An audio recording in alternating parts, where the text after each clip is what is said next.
Welcome, everyone. This is a special edition of the Shooting It Straight podcast with Justin Jackson. I'm producer John. We are live as we are every single Monday night during college basketball season, but tonight we are live after a UNC win. North Carolina takes down Elon 90-76 in the Dean E. Smith Center on Monday night. It is late Monday night as well. It is 11:12 on the East Coast. It is late. It was a 9 o'clock start, but still we got a ton of people here in the chat wanting to talk about this UNC basketball team and this win tonight. It was probably more interesting as well than a lot of our viewers were expecting coming into tonight. There were some tense moments throughout the second half, but UNC ultimately pulled the game out.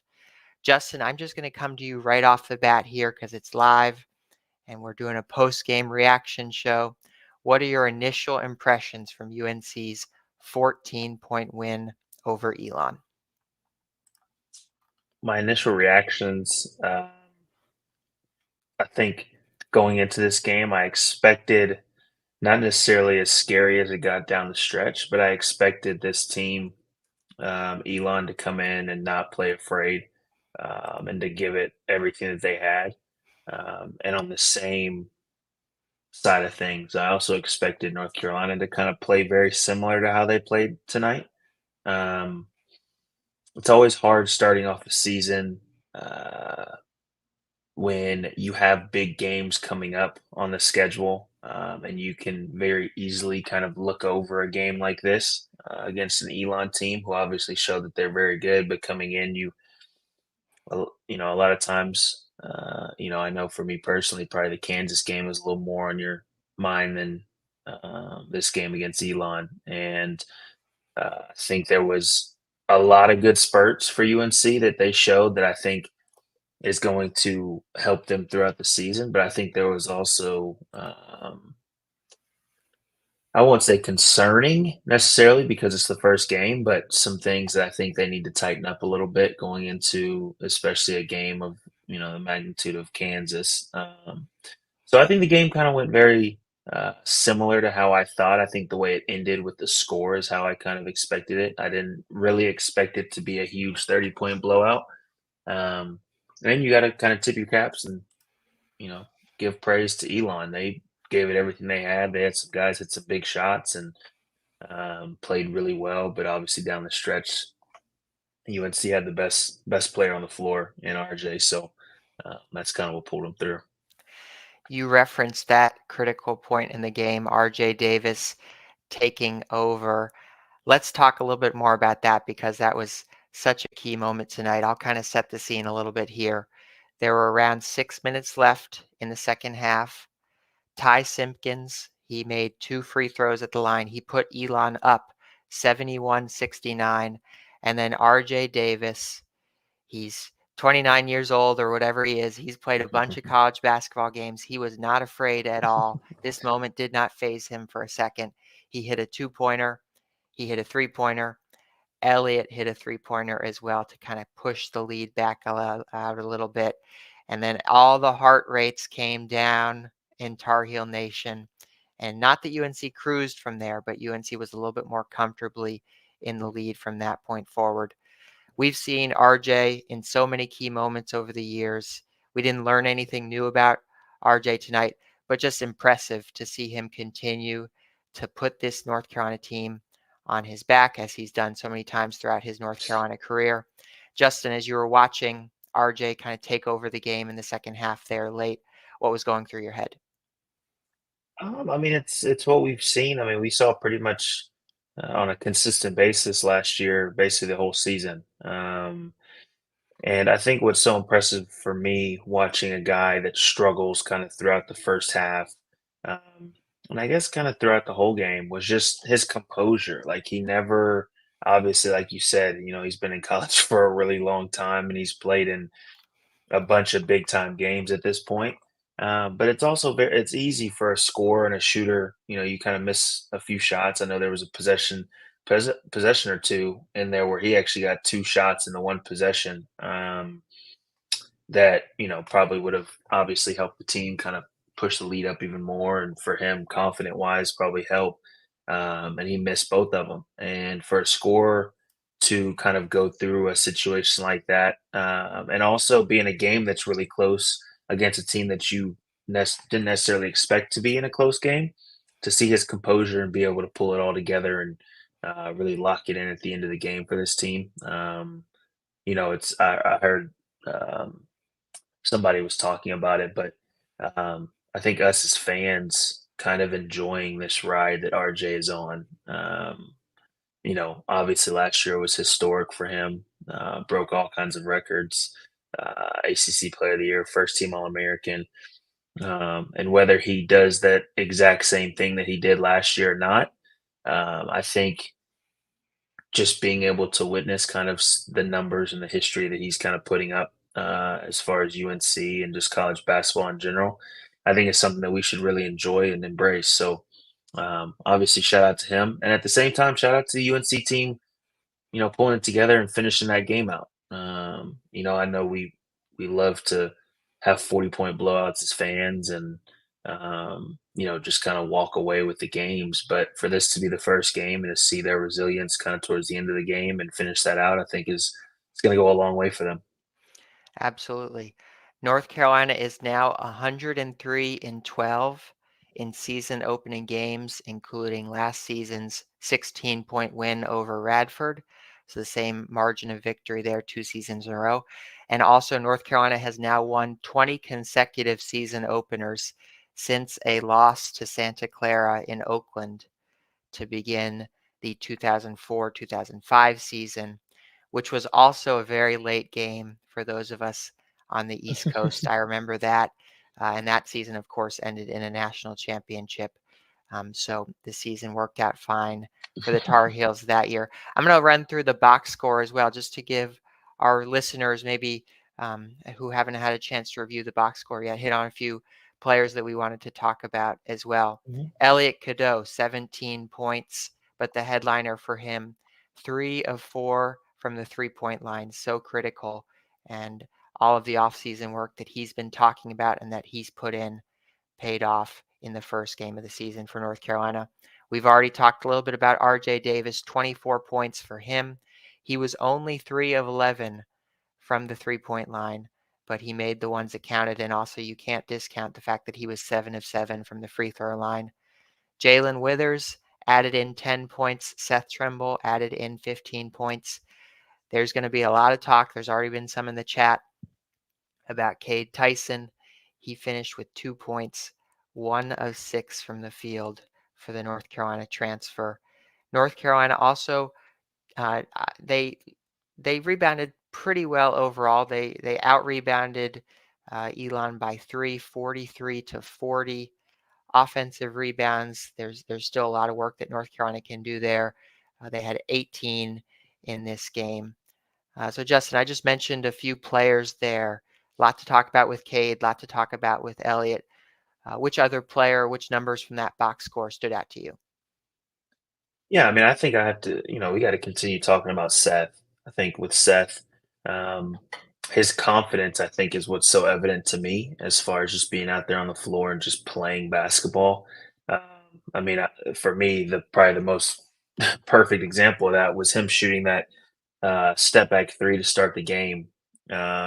That they called the foul. Unfortunately, he wasn't able to make the free throw, but um, Seth too, last year and the year before would have never shot a 3-point shot like that. And whether it's a good shot or not, I think just having him playing that freely is going to be huge for this team. I think he's kind of the X factor for this team when it comes to just kind of doing all the little things. The whole game I was wondering why Elon continued to have the guy bring the ball up that Seth was guarding every single time. Because he was speeding the ball handler up, you know, basically 90% of the game by the way he was picking the ball up, at least, you know, at the other team's free throw line. So um, I think Seth was huge. I think Withers was really big in the first half. I think that kind of bled over maybe into the second half of him just kind of, at times not necessarily making the smartest decisions when it came to certain shots or plays or whatever it might be. But in the first half, he kind of got them rolling there for a second. Um, And then, I think it's probably going to go kind of not talked about and unnoticed. But Jalen Washington had a stretch in there where I think he scored 6 straight points or something like that, and a couple of them were dunks and playing through contact and things like that. So I think there was a few guys that had spurts, and like I talk about, I think at the end of the day, the game is all about runs and moments, and obviously North Carolina had more moments tonight than Elon. But there were some guys that kind of stepped up at certain points in the game that I think were really big, and that's how this team's going to have to play to win some of these games coming up. I'm glad you brought up Seth's defense as well, because that's something that I wanted to talk about. Midway through the first half, it felt like UNC really turned up the defensive intensity, and that was a coaching point from Hubert Davis, who gets very animated on the sidelines, and he was imploring his team to bring the fight to Elon, to meet them at the half court line, to get in their face, take them out of their comfort zone offensively. And when UNC did that at that point in the first half, that opened the game up for the Tar Heels a little bit. It led to some fast break points. UNC ended up having 18 fast break points, which honestly, I would have expected that number to be higher. But as the game went along, there were other stretches where it felt like UNC lost that defensive intensity. And given the limitations that this team has around some of the size issues that they have, some of the other holes in the roster, they are not good enough to go extended stretches without having that level of defensive intensity that they showed at Mhm. points tonight. And also, when they're playing teams like Kansas on Friday night, they're going to have to bring it for all 40 minutes. They're not good enough to take stretches off defensively at all, because the defense on this team leads to the offense in so many ways, whether it's a fast break or just momentum, getting this team going and getting them fired up. That was one thing that really stood out to me, and it's going to be something that we'll have to watch as the season goes along. Is UNC willing to really take the fight and be aggressive on defense, jump into passing lanes, look for steals, because that's really what helped the Tar Heels to victory tonight? Yeah, I mean, I think obviously all offseason, Coach Davis has talked about the pace that he wants this team to play at, and how Mhm. even as fast as it seemed like in some of the preseason games, he wanted them to play faster. And I think that also kind of comes on the defensive side as well. Like you said, I think when the game really shifted in the first half was when you saw that intensity level pick up, and you saw the guards pick up full court and speed up their guards and get them out of the offense that they were running. And I think that's one of the strengths of playing and starting three smaller guards. When you have RJ, Elliott, Seth, all three of them can heat up the ball handler and make them play faster and get them out of the offense that they want to run. And so I think obviously I don't know if it's sustainable, 40 minutes of picking up full court. I just don't know if that's necessarily the smartest thing. Um, but there's spurts in there and there's moments in there where I think it needs to be done. And I think tonight was kind of a perfect example of that, where Elon was just kind of flowing through their offense, getting shots whenever they wanted to. And then all of a sudden you see Seth and Elliott and them pick up, at least 3 quarters of the court, and it takes them out of their offense, and they're able to get stops or get a rebound and push it the other way and really play to that pace that Coach Davis is wanting to play at. So I think kind of their pace is going to be based a lot on the defensive intensity, and if they can hold guys to one shot or force turnovers. I think I looked and they had 9 steals tonight, and so um, you know giving yourself those kind of easy opportunities in transition is going to be big for this team, especially early on, just as they continue to gel and everybody kind of gets those jitters out, and shooting wise, guys kind of find their rhythm. So that's going to be big as this season, kind of gets going. You are listening to a special edition of the Postgame podcast. We're here with Justin Jackson and myself, producer John. We're talking about UNC's 90-76 win over Elon. I think a few times tonight I've said 16-point win. It's a 14-point win. I apologize. Math, not my strong suit, especially at 11:27 at night here on the East Coast. We appreciate all 248 people who are here watching this show live with us. This show, the Shooting It Straight podcast, is live every single Monday night during basketball season. So if you're watching us right now, be sure to tune back in throughout the season. Justin and I will be breaking down the Tar Heels all season long on Inside Carolina's YouTube channel. Let's bring in our first listener question of the night. And this is from someone I haven't seen before. So shout out to Zeldist for this question. It might cover my face up a little bit, so I'll sit up here.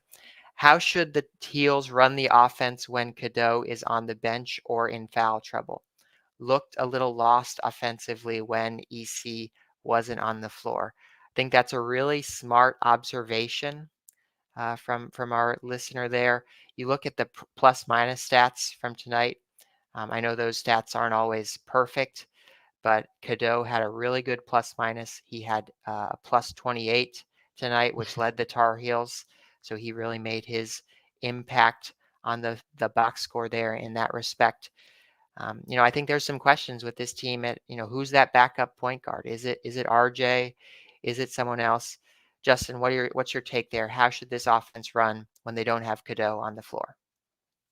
Yeah, I mean, I think that's kind of the con of having the three guards start, because it's going to kind of mess up your rotation a little bit. If you had one of them on the bench to start the game, then subbing one of the starters out, putting another one in, subbing another one out, it would make the rotations a little bit easier. So I think maybe tonight was kind of the start of them trying to figure out kind of what those rotations look like. Obviously, Elliott, he probably won't play 40 minutes a game, but it also helps having the preseason and last year's ACC Player of the Year out there on the floor. So a lot of times in these situations when maybe Elliott's not out there to run whatever plays or whatever offense, just give RJ the ball and play high pick and roll.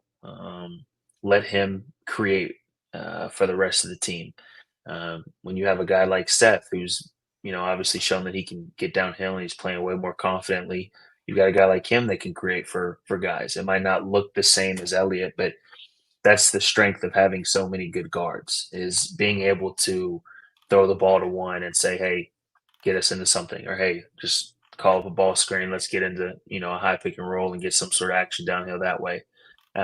So it might not be the passes and the way that Elliott play makes, but one of those guards, I think at times when Elliott, is out of the game, kind of has to take the reins if it's not something in transition or whatever, to kind of take that as Elliott gets a break. So, I'm not too worried about that. I think for me, kind of watching the game, um, I think it's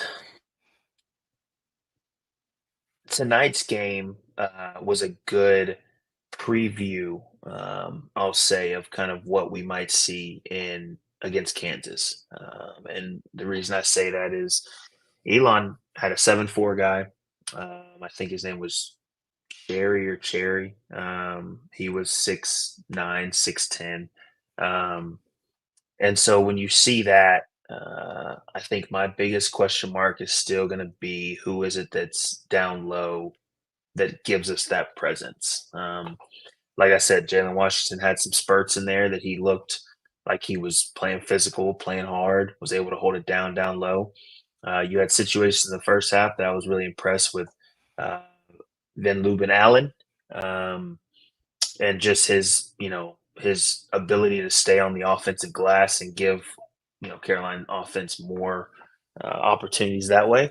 But I think that's kind of the biggest question mark, and I think like I said, you see spurts, but going into a game, against a guy like Hunter Dickinson, he's kind of like RJ, who's been in college for feels like since I was in college. Um, that's going to be something to watch going into that game. So, um, I like the guys we have down low, but I think it's just a matter of them kind of stepping into that and um, taking full control of it. Yeah, let's look at the box score a little bit and talk about UNC's big men in more depth here. Tonight, Jalen Washington, 8 points, 4 rebounds. Jalen Withers, 10 points, 10 rebounds. VAL, 4 points, 7 rebounds. So he got his nose in there. I liked your point, Justin, about how active he was. It did really feel like he was really bouncy around the rim, aggressive around the rim, kind of hustling. I was impressed with some of what I saw from him. Ty Claude, one of UNC's transfers, did not see the floor tonight. There were some eligibility issues with him. Not sure how much he has or hasn't been practicing, but he's another body that UNC has potentially as the season goes along with James Brown. Ultimately, there was some size for Elon, like you said, Justin, and I Mhm. thought UNC did a pretty good job rebounding. One thing that I really like to see is I like to see the guards getting their noses in there and going after some boards. There were a few times when Elliott was getting in there, diving, hustling for rebounds, things like that. Same with RJ. He was getting in there, rebounding. Uh, RJ finished with 7 rebounds. Cadeau had 4 rebounds. That's what it's going to take when you're playing this 4 out, sometimes 5 out style. Rebounding is every single person's job on the team. So I did like that piece of it. And I think, as the season goes along, UNC is only going to face tougher and tougher teams physically that are going to be able to push them around even more, more than we saw tonight. So being more consistent with the rebounding is going to be something that's really important to watch there. Yeah, I think I think like we talked about last week, I think it's a big group effort when it comes to rebounding and kind of making up for the lack of size. I think a lot of times,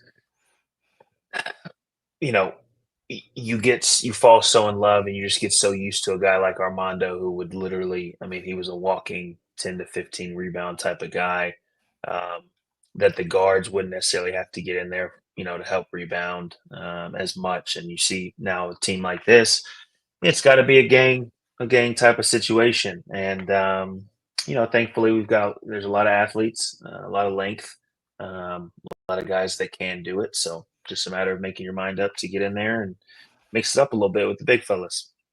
Absolutely. I'm going to bring in our next question here from Brian in the chat. He asks, in what way do coaches attempt to have the players treat these lesser opponents in a way to not overlook them, either in preparation or during the huddles? You already talked about it tonight on the show, Justin. There's such a big game on Friday. It's a road game. You've already sort of had 3 preseason games, so you have an opportunity to get the preseason jitters out of the way a little bit. What are some of the different ways that the coaches would approach this game with you when you're on the team? And do you think maybe UNC struggled a little bit tonight, facing this lesser opponent from a preparation perspective? Yeah, I mean, I'll never forget. Coach Williams would always say the most important game is this game. Um, you don't ever want to look past whatever opponent you're playing against, and you want to stay in the moment, stay locked in into the scout for this game, and then we'll worry about you know the next game after this. The buzzer goes off and we get the win in this situation. Obviously, it's easier said than done at times whenever you've got such a big matchup like the Kansas game coming up. But that kind of has to be their mindset going through this season, and I think that's the best mindset to have. No matter what opponent you're playing, they might have Kansas, and then they've got some more tougher games coming up. But the most important game for this team now is this Kansas game coming up, and if they can do that, I think that's the most important. I'm sure that's what all the coaches are saying as well in the locker room. Um, and I think at the same time, it's the very first real game of the season against a very capable opponent. Elon might have been ranked going into the season really, really low, but they had a bunch of returners. They had a bunch of guys that have been in college and played college basketball for a long time. We've got a brand new team basically with losing a marquee guy from the last 4 years, bringing in 2 freshmen that are highly touted, plus some transfers. So it's the very first game. I think right now it's kind of that overreaction mode for everybody. Are there things that maybe need to be tightened up? I think for sure. There's always going to be those kind of throughout the season. Um, But at the end of the day, it's the very first game. Definitely some things to watch film about and see and try to clean up. I'd rather them have a game like this now and be able to clean up some of the things going into the Kansas game as opposed to it being the opposite way around. So, um, I think it's definitely a good early early uh, learning experience for this team, and I think they'll just continue to get better and better.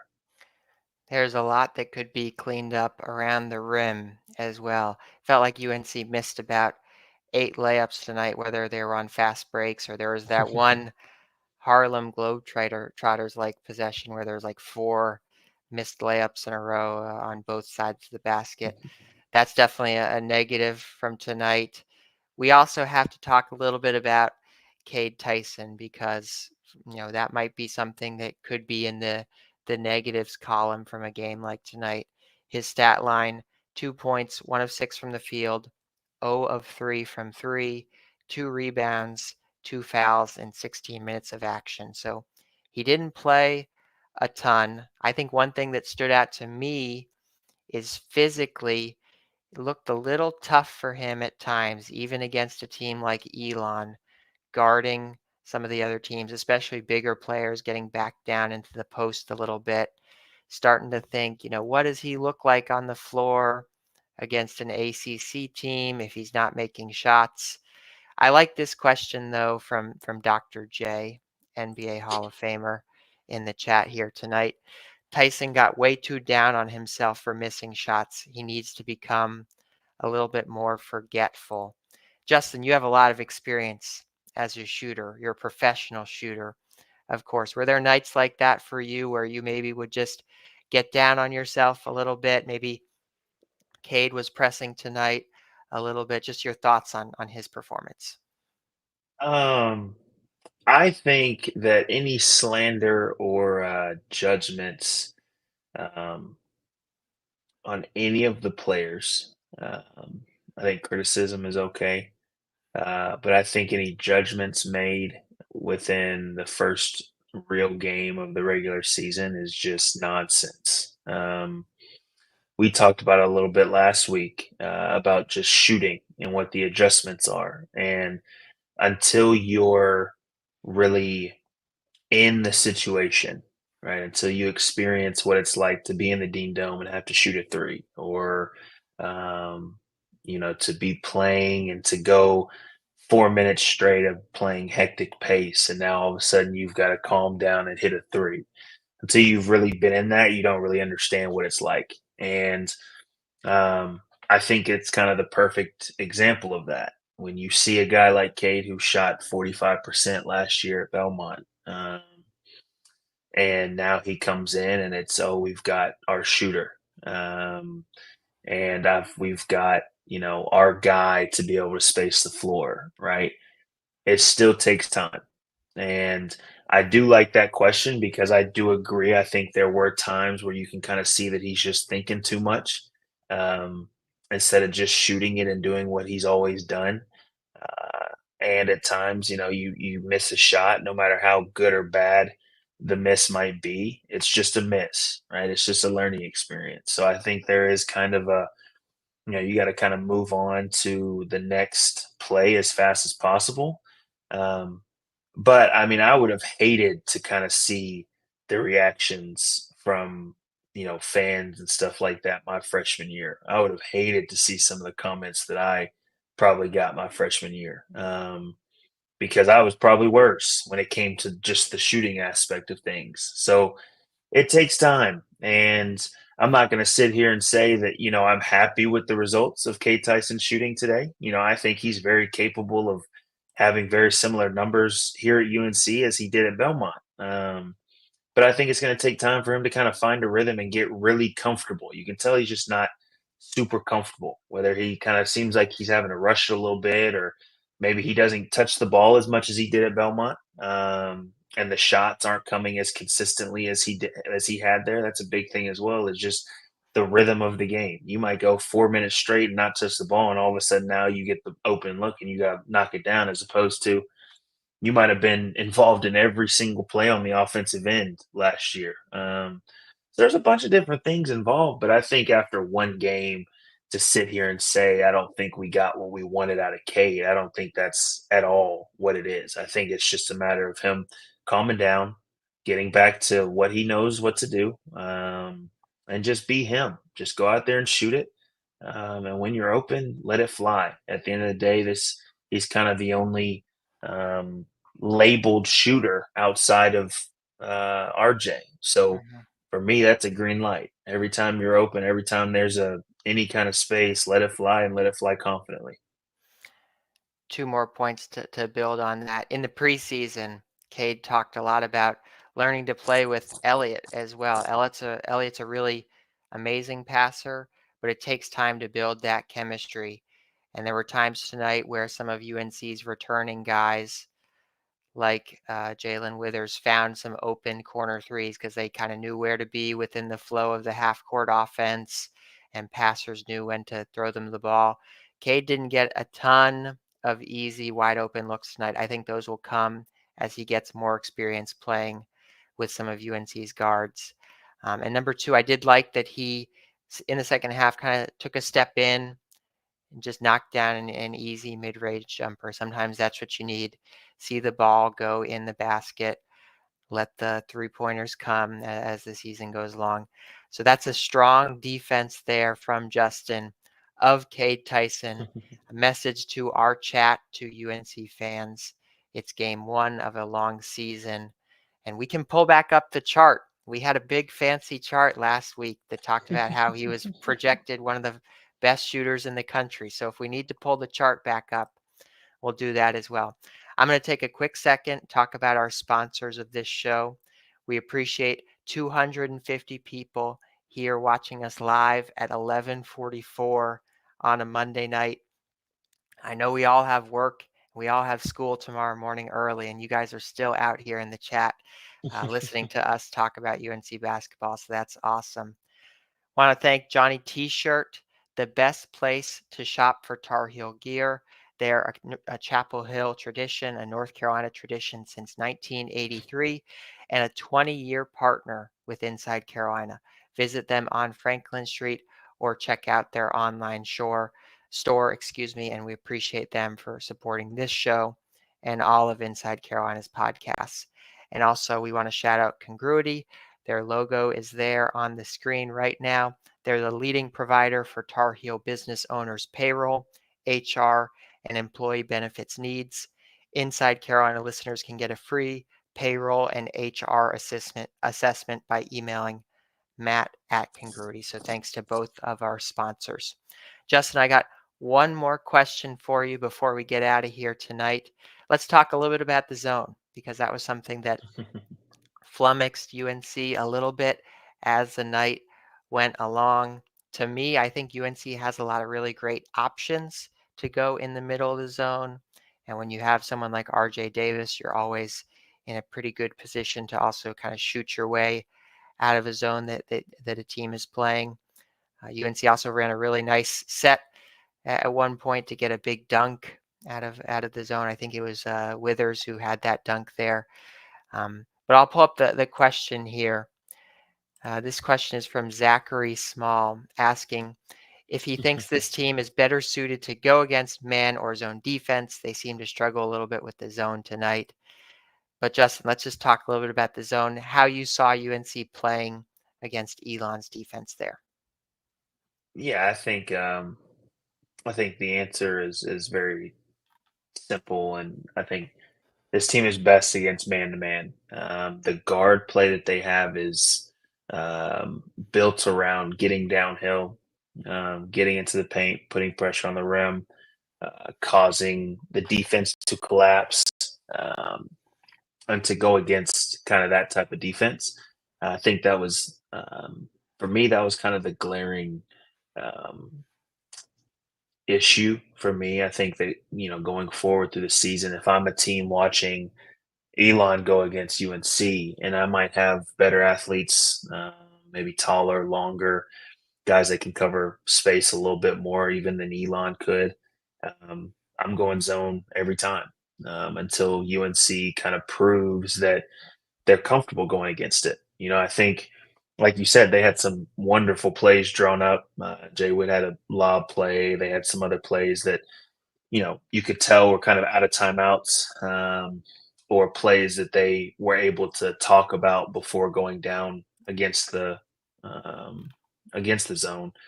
But then, kind of in the free flowing offense against the zone, you could kind of tell that there were some guys that weren't necessarily comfortable against it. There for a little bit, you had Drake in the middle. Um, I think in the first half, he got the ball one time in the kind of, on the elbow. I think it was the left elbow. Um, and if he would have just turned and looked at the basket, there was really nobody around him. Mhm. But you could tell he was kind of uncomfortable in there. There was some other, a lot of times the ball just kind of went around the perimeter, which obviously the biggest thing against the zone is you want to try to get the ball into the paint somehow, into the middle, make the defense collapse, and then start kicking things out. But a lot of times you just kind of saw some stagnant, pass the ball around the perimeter, and that's going to be tough to score every single time down the floor playing like that against the zone. So I think obviously it's the first game them seeing zone. I think they're going to see a good amount of it until they really, either shoot teams out of it or are able to get the ball into the paint and make that zone really collapse and not be any good. So I think that's something to kind of watch going into these next games. How do these teams mix up zone and man? Do they even throw zone at them? But I think they're going to have to be ready to see a lot of zone, especially early on in the season, um, which I think is a testament to how good they are against man-to-man defense. I think this team has shown, Seth has shown that he can get downhill. Elliot's shown that he can get downhill and make plays for other guys. You leave RJ one on one, or you leave RJ coming off a pick and roll and man to man. He's obviously really good. So I think it's just something to watch. I think this was a good test early on, and something to kind of think, keep in the back of their minds as far as, okay, maybe we need to figure out who we might have in the middle, or what other plays we might run, or how often we run these plays, and just kind of change it up a little bit to try to get some sort of action going against that zone and not be stagnant. Yeah, we talked there about Drake in the middle of the zone. I think he's a great candidate to kind of play that role, standing at the free throw line. He's so long. He's got good passing instincts. He's a good person to put there. They've experimented with putting Elliott in the middle there. He did that a little bit tonight. Seth's another one because he is so powerful driving to the rim and to the basket. He can get some easy buckets there. So it'll be interesting to see how North Carolina evolves if they do face more zone defenses throughout the season. I'm going to hit on a few more points here, rapid fire. Justin, if you have anything else as well, we can hit on those points now. Did not talk much about Ian Jackson. He did not play a ton of minutes tonight, but North Carolina is going to need to find a way to get him big minutes throughout the season and allow him to make an impact. And then also, when's the last time we saw a North Carolina basketball game with basically zero post ups? It's crazy. Not only did they, not throw the ball to Jalen Washington or VAL very much at all, but basically zero post ups, a huge departure in terms of the history of North Carolina basketball. So I thought that was interesting. Will be interesting to see how UNC still gets those paint touches, just as you've been talking about early on in the season. Still getting those paint touches without having the post ups. Any other final thoughts there, Justin, on either of those 2 points or anything else that we saw tonight in UNC's 90-76 win over Elon? Yeah, I mean, I think there was a lot of questions and a lot of talk about the two freshmen that played tonight, in Ian Jackson and Drake Powell. Uh,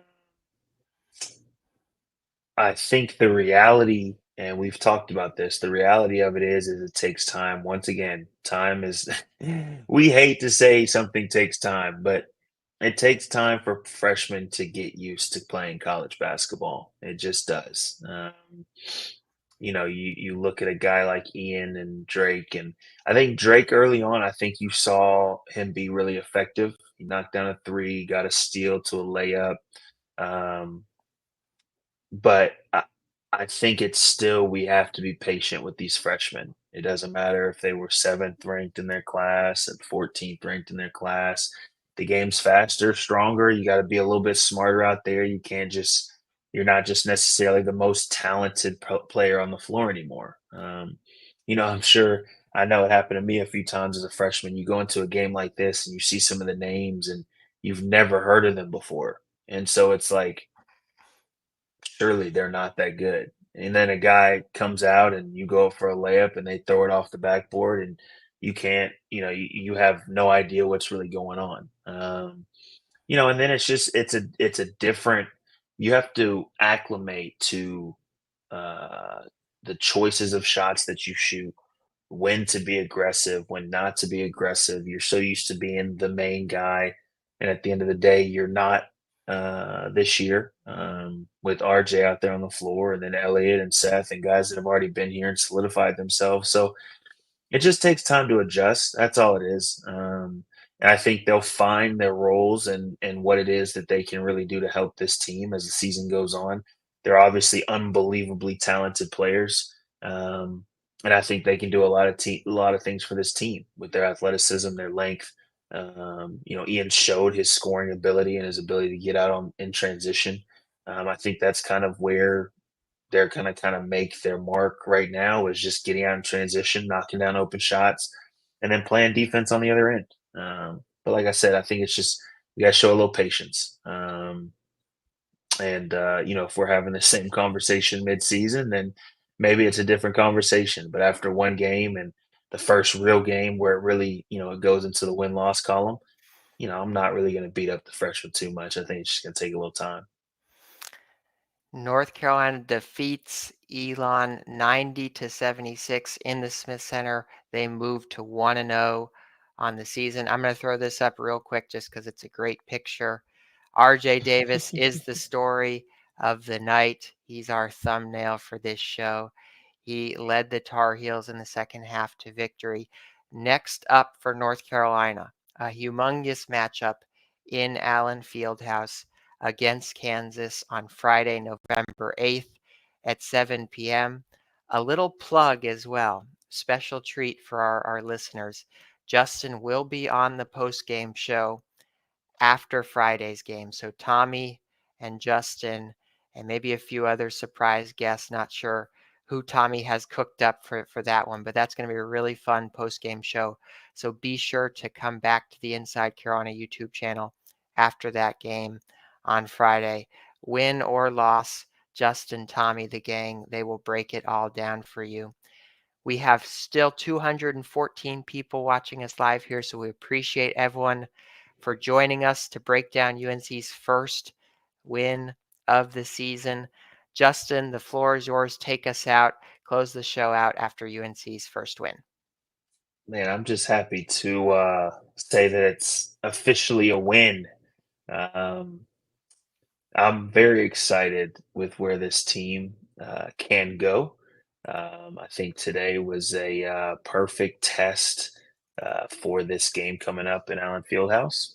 Um, and I think it's going to be really good to see and watch. Obviously, you go into every game wanting to win. And I think that's exactly what this team is going to do going against Kansas. But I think that's going to be a great measuring stick as far as where this team really is and what this team needs to fix and what this team needs to work on and things like that.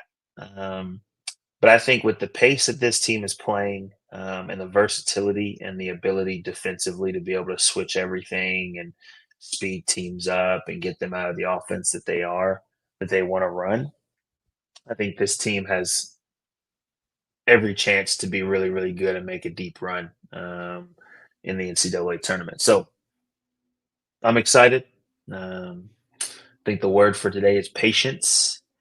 And yeah, we'll see everybody on Friday.